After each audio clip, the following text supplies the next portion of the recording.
Estimados oyentes, reciban una cordial bienvenida al espacio donde el derecho se encuentra con la reflexión profunda. El abogado científico. Este foro es nuestra dedicación a explorar las intersecciones entre las disciplinas jurídicas y el pensamiento crítico, ofreciendo un escenario para el diálogo intelectual y el desarrollo personal en el mundo del derecho. Acompaña a Andrés Arellano en este viaje de indagación y descubrimiento. Cada capítulo está diseñado para profundizar en cómo el razonamiento analítico influye y fortalece nuestras prácticas legales, desafiando las convenciones y fomentando un entorno de aprendizaje basado en la comprensión y el razonamiento lógico. El abogado científico se compromete a ser una ventana a la exploración de conceptos jurídicos a través de la lente de la metodología y filosofía científica, con un fuerte enfoque en el análisis crítico y la evidencia. Este enfoque nos permitirá abordar temas desde una perspectiva única, desentrañando las complejidades del derecho y promoviendo una práctica legal más reflexiva y fundamentada. Así, los invito a embarcarse en esta aventura de conocimiento, donde juntos exploraremos los principios que forman la esencia de la abogacía. Prepárense para un viaje hacia la comprensión profunda y el enriquecimiento intelectual. Bienvenidos a El Abogado Científico.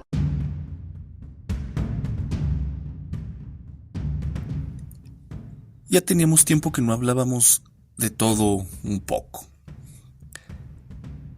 Hablaremos de 3 cosas que no te dicen sobre ser abogado penalista. La primera es polémica, la segunda y tercera ya nos ponen, o te invito a que nos pongan a reflexionar un poquito, ¿no? Y sobre esto es necesario tener claro que al hablar de ser abogado penalista nos vamos a centrar en el individuo que funge como tal defendiendo o asesorando a personas en cierto caso, y en otro punto al cliente, ¿no? Cómo se nota esta relación con el cliente y cómo el caso de un cliente tiene efectos sobre el abogado, ¿no? Lo primero que vamos a tocar es sobre esa relación o fricción que existe entre abogados, ¿no? Y aquí va el primer punto. Lidiar con la deficiencia técnica de otros abogados y el egoísmo. Existen abogados que están fuertemente encerrados en su subjetividad, un burdo empirismo y determinado dogma. Lidiar con ellos requiere de cierta habilidad social e identificar si son útiles o no para los objetivos y defensa del caso. La abogacía tiene una carga importante hacia el cliente y la contraparte. No obstante, centrándonos en el abogado, la realidad y naturaleza del hombre indican que sobrevive el más fuerte, ¿sí? Sobrevive el más fuerte. O en otras palabras, si te descuidas te chingan. Existen por ahí servidores públicos tal como un juez o jueces que se indignarían con esto, dado que proclaman un emotivismo para litigar asuntos, ¿no? Hacen de la empatía la base de la litigación o de la base de la abogacía. Sin embargo, proclamar ese dogma desde la comodidad de una toga, poder y sueldo público es sencillo porque se tiene el respaldo que la propia figura de juez da. A pesar de eso, dentro del campo privado, que dicho sea de paso, no es el área de tales jueces, la cuestión es muy diferente. Cada quien lucha por sus intereses y cuida sus intereses. Esto se contrapone al inútil bien común. De la misma forma, la prestación del servicio desde la subjetividad, el empirismo y dogma es lo que tiene al gremio jurídico como lo tiene. Todo jodido socialmente, porque al existir más abogados que perros en la calle, cualquiera se proclama abogado, pone una firma en una esquina tal como un perro va y se mea. Esto aún y cuando no se tiene cierto dominio teórico y metodológico básico, aún y cuando se cursaron hasta 5 años de licenciatura y hasta otros 2 de maestría. Pero eso es así, o mejor dicho, pero esto es así, o Pero eso sí, esta es la palabra, pero eso sí, traen un dogma de X o Y autor o tienen relación con alguno de ellos y se sienten off. O sea, mírame, no me toques ni me hables, güey. Porque yo ando en otras esferas y le creo más a mi autor jurídico mamalón. Porque yo me ahorro el pensamiento crítico propio, güey. Y tengo una maestría, güey. O sea, entonces traen ese dogma. Y en esa misma línea, no se tiene credibilidad científica porque la dogmática no es ciencia. Solamente es una forma de conocimiento. De ahí que la mayoría de veces el conocimiento que se genera no cumple con criterios de demarcación científica. Veamos hasta aquí. Prestación del servicio desde lo subjetivo y dogmático. Se tiene creencia de que conocer autores, de que tener maestrías o de que graduarse ya propiamente nos vuelve abogados, ¿no?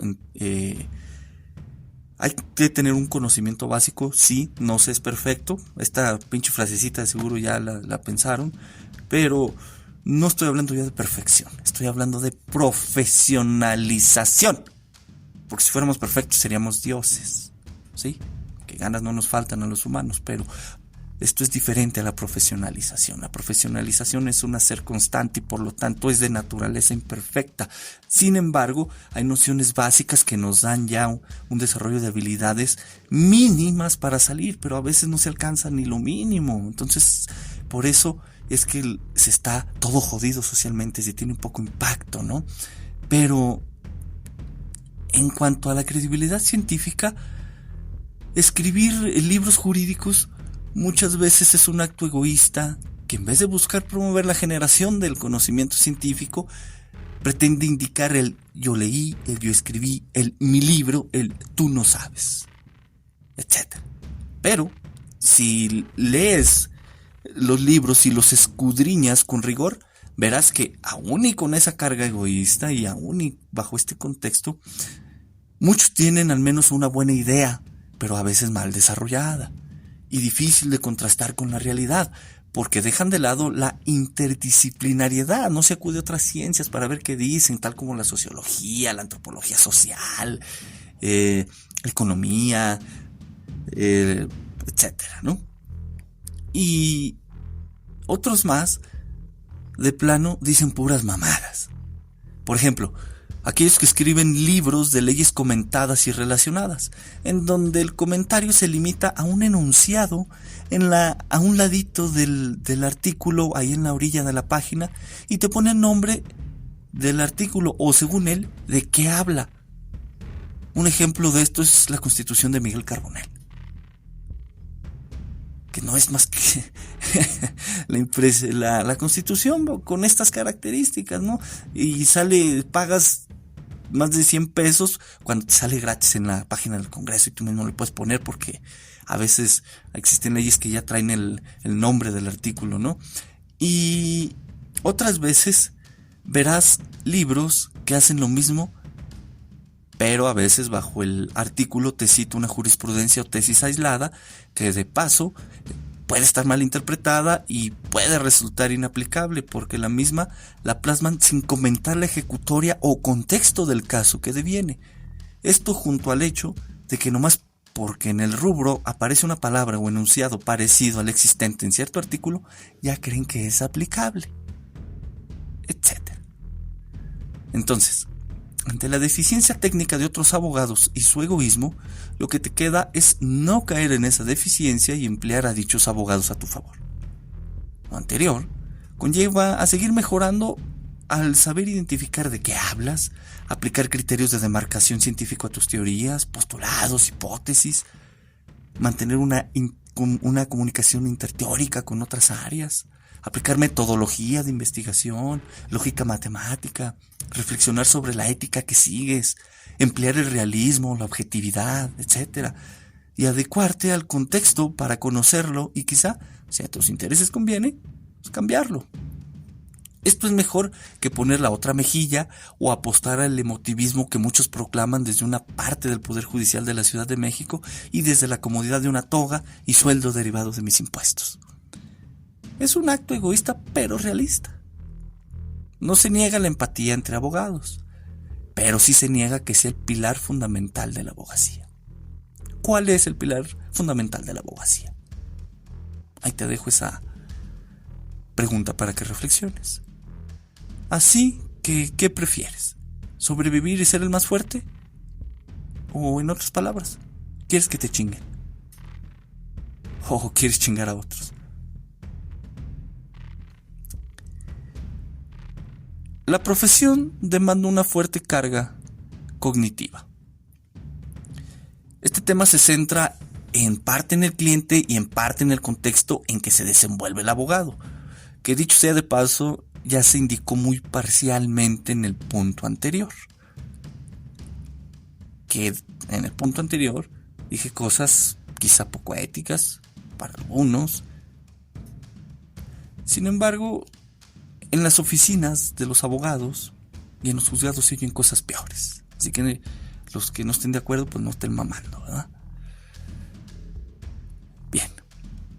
La defensa o asesoría jurídica de una persona requiere resolver problemas legales que implican situaciones en donde la carga emocional es alta. Mira, aquí sí el tema de las emociones es importante, pero no desde el enfoque que traen ciertos jueces, ¿verdad? Sino que ya desde el punto de vista de la emoción como resultado de un proceso químico biopsicofisiológico, donde se da la generación de pensamientos en ocasiones negativos sobre el caso y el propio abogado, tal como la falta de capacidad de manejar el asunto. Y mira que esto es importante porque si soy consciente de mis propias deficiencias, pero trato de cubrirlas, pero llega un caso que trae esta fuerte carga emocional, o esta fuerte carga cognitiva, me puede hacer dudar, pero es que ahí es donde entran mis propias convicciones, mi capacidad y esta cuestión ética de saber que si no puedo llevar el caso, lo derivo a otro abogado, ¿sí? Entonces, esta sensación a veces de falta de capacidad, muchas veces es subjetiva, otras veces más, si es objetiva, puedes observarla cuando cuando otro abogado habla, con sus escritos, con opiniones y otras cuestiones, ¿no? Entonces, hay que tener esa habilidad de distinguir cuando la cuestión es subjetiva y cuando deviene objetiva. Lo expuesto forma parte de los llamados riesgos psicosociales y esto puede ocasionarnos un agotamiento, un estrés laboral y hasta depresión, ¿sí? No necesariamente todo se sustenta en la emoción, insisto, sino que hay factores, por ejemplo, este contexto de relación entre abogados, ¿no? Puede generar estrés al saber que el otro abogado pues, está bien preparado y sé que voy a tener se va a complicar el asunto porque el abogado le sabe, ¿no? Sabe lo que anda haciendo, le estudia, tiene criterio propio, pensamiento crítico, postula ideas interesantes, etcétera, ¿no? Ya va forjando esa reputación bajo ese lado y sabemos ahí que puede ocasionarnos el estrés. Por eso es importante cuidar la salud mental. Hay que ir al psicólogo para adquirir habilidades de control emocional, sí, técnicas de contención, etcétera. Hay que platicar con un filósofo para comprender e indagar sobre las ideas éticas, científicas, epistémicas, ontológicas, metafísicas, políticas, sociológicas, tecnológicas, jurídicas, etcétera, y recibir orientación racional sobre aquello de lo que tenga duda, tratar de que me ayude a identificar mi corriente filosófica, entre otras muchas cosas. Por otra parte, la solución de problemas requiere tener cierta capacidad de abstracción y conceptualización, o sea, demanda razonar para identificar pros y contras, así como prever riesgos y saber cómo actuar en su momento.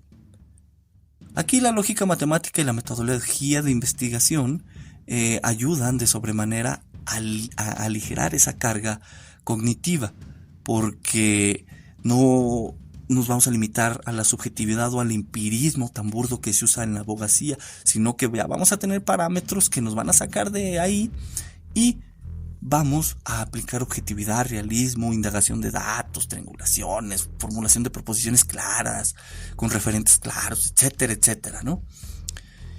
No obstante, la solución de problemas demanda estudio y capacidad de comprensión. De ahí que para el abogado sea indispensable el conocimiento de elementos básicos tal como las teorías conceptuales del tipo penal, la punibilidad, perspectiva de género, el acto jurídico, nulidades, obligaciones, teoría del derecho, etcétera, las que haya en tu campo disciplinar. Luego, la herramienta principal no es citar autores, no es pedirle asesoría al autor mamalón que conozco, güey. No, antes de eso, hay que construir mediante una lógica matemática nuestros razonamientos, y esto va a dotar de fuerza racional la postura, además de construir una demostración racional o con consecuencias lógicas. Y ahora sí podemos ir a contrastarlo con otras ideas, o mejor dicho, ¿no? Ver en qué difiere de otras ideas, de estos autores mamalones que haya por ahí, ¿sí? Evidentemente, también requiere el dominio de teorías fácticas, tal como la teoría del delito, la teoría del caso, etcétera. Pensar por ti mismo. Por tales motivos, la argumentación es importante, pero más importante es saber de qué se está hablando. La claridad es tu carta de presentación ante el cliente, ante el juez y tu contraparte, y es una manera de expresarles respeto. Ya sea en una audiencia inicial, una apelación, un amparo, elaboración de un informe técnico para el cliente, etc. Existe una jornada laboral extensa. Existen servidores públicos que indican que quisieran ser abogados porque se tiene mucho tiempo libre, o bien se tiene un horario que se acomoda a gusto personal. Esa es una verdad a medias, por lo tanto constituye una falacia. En efecto, se tiene tiempo no sujeto a cumplimiento tal y como la vida laboral ordinaria lo entiende, sino que el no estar sujeto a cumplimiento de un horario también, o argumentar bajo la idea de no estar sujeto a cumplimiento de un horario, también es una falacia de verdad a medias, porque existen abogados que cobran iguales mensuales y tienen que cubrir ciertas horas. Consecuentemente, el tiempo requiere de organización y existen casos en los cuales su estudio puede tomar días, que va desde varias horas cada uno hasta semanas, según el contexto, complejidad del caso, volumen de fojas, horas de video, etc. Estudiar un caso requiere saber de qué estamos hablando, requiere de metodología, necesariamente sistematicidad, identificar la problemática subyacente según la temática de que se trate. Hay que saber preguntar, no dejar de lado, por ejemplo, estas preguntas: ¿qué, cómo, cuándo, dónde, quién, por qué, para qué? Eso es la base de una pregunta, pero estructurar una buena pregunta lleva una estructura sintáctica diferente. ¿Qué pasó? ¿Dónde pasó? ¿Cuándo pasó? Son preguntas muy básicas que no conducen a un grado de especificidad que los casos necesitan. Aquí en el podcast, por ahí en las preguntas de investigación, puedes escucharlo para darte la idea a lo que me refiero con esto de la estructuración de preguntas de investigación.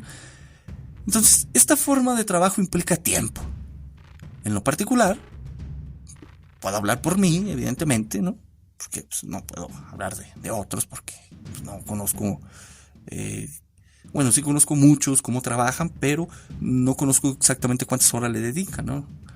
Entonces, en lo particular, estudiar un caso me ha tomado desde 3 horas hasta 10 o más horas dentro de 2 días o hasta una semana, ¿sí? Hasta ahorita los casos que he tenido.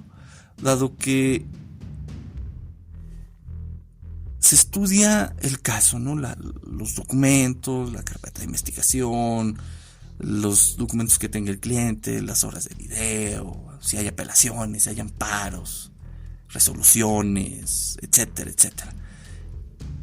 Y se va creando ahí mediante el proceso de estudio de caso, pues la extracción de datos, etcétera, etcétera. Y una vez que se tiene esa información, pues suelo dejarla reposar, ¿no? Unas horas o días para reanalizar ya la información obtenida, corregir posibles errores y luego proporcionarla al cliente. Esto evita hacer el trabajo al chingadazo y muestra pues, un mayor profesionalismo, ¿no? Esta idea que venimos trabajando desde el inicio de este episodio. El tiempo varía según la complejidad del caso. Entonces, algunos abogados trabajan largas horas y eso implica sacrificar horas con la familia, actividades recreativas y a veces algo de cuidado personal, y esto forma parte de aquello de los riesgos psicosociales. Por lo tanto, esto es algo que también se contempla en los honorarios. Finalmente, la organización del tiempo es importante porque largas jornadas de trabajo conlleva una demanda cognitiva importante. Sin embargo, el establecer horas diarias para revisar un caso y serle honesto al cliente conlleva esa responsabilidad hacia él, ¿no? Según mis estándares éticos y morales, por ejemplo, el mío es que la búsqueda de la verdad presupone la honestidad, serle honesto al cliente, honesto con las palabras, y esto implica a veces lo que te dije al inicio. ¿Sabe qué? Vamos a usar al abogado para tal o cual fin. Y el cliente dice, bueno, pues, ¿y esto qué beneficios tiene? Y pues se le plasma, ¿no? Otras veces de plano es el cliente a veces el que lo propone, ¿no? A ver, ¿y si fulanito esto, si hacemos aquello, o si trabajamos esta idea? Por lo tanto, no es que sea propio del abogado. O sea, el contexto real o en parte la realidad nos indica que hay que sobrevivir, ¿no? Hay que ser el más fuerte, y por tales motivos, pues el estudio del caso requiere conocer el contexto en el que se desenvuelve la persona, el cliente, en el que se desenvuelve uno como abogado, y el contexto que ha indicado la práctica judicial, ¿no? Para saber cómo usarlo a favor de el caso y de nuestros clientes. Hasta aquí el episodio de hoy. No sé, un poquillo polémico, pero al final del día te recuerdo que en las oficinas de abogados, en las calles y en los propios juzgados se oyen cosas peores, ¿no? Y se ven a veces cosas peores. Así que estas 3 cosas de que no te dicen de ser abogado penalista, pues ahí te las dejo. Si eres estudiante de derecho, bueno, reflexiónalo, y si no te gusta el derecho, cámbiate de carrera, ¿no? Si estás como yo en esta profesión por dinero y por la búsqueda también de generar cierto conocimiento científico, explorar esa línea, bueno, tienes la obligación de dar un buen servicio, darle un rigor al conocimiento y, ¿por qué no? Tratar de mejorar un poquito el contexto, al menos el personal, ¿no? No el general, pero sí el personal. De ahí el más, te invito a que cuides tu salud mental, conoce los riesgos psicosociales, piensa por ti mismo, deja de lado la subjetividad, el dogma, y la adaptación es muy importante para el tema sociocultural en el que vivimos, y conoce el contexto porque como abogado es importante. Hasta aquí el episodio de hoy. Excelente inicio de mes, ya casi se acaba este año 2023, ya casi ajustamos otro año con el podcast. Te agradezco por venir escuchando. No sé si se van a desuscribir algunos, pero así es esto. En cuanto se dicen cosas, a algunos les gusta, a otros no, pero para gustos los colores. Hasta luego.